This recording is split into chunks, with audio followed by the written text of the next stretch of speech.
طبعا جمهور الاهلي اللي بيساند الاهلي وبيفضل في ظهر الاهلي طول عمره زعلان اليومين دول بالذات من حل لعيبه الاهلي والنتائج والاداء والريتم والمستوى.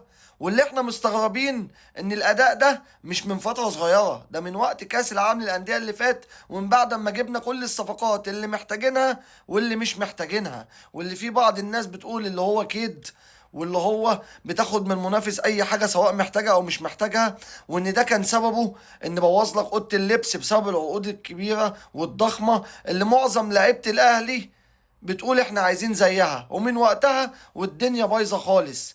فهل ده فعلا سببه ده، ولا سببه مدرب زي طرب اللي احنا مش مقتنعين بيه قوي، ولا سببه مجلس الاداره، ولا سببه اللعيبه دي اللي هي متوفر لها كل الاجواء وبتاخد ملايين وبتعمل اعلانات بملايين وما بتأديش بربع اللي بتاخده؟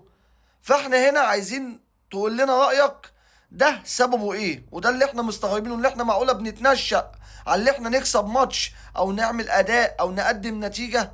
معقولة وصل بينا الحال ده يا جمهور الاهلي؟ عايزك تقول لي رأيك في الكومنتات، وده سببه ايه التراجع والاداء الوحش اللي احنا فيه. وبرضك هنفضل نساند الاهلي وكل الدعم في العودة في استاد القاهرة، وهنخلص على الترجي وان شاء الله هنصعد.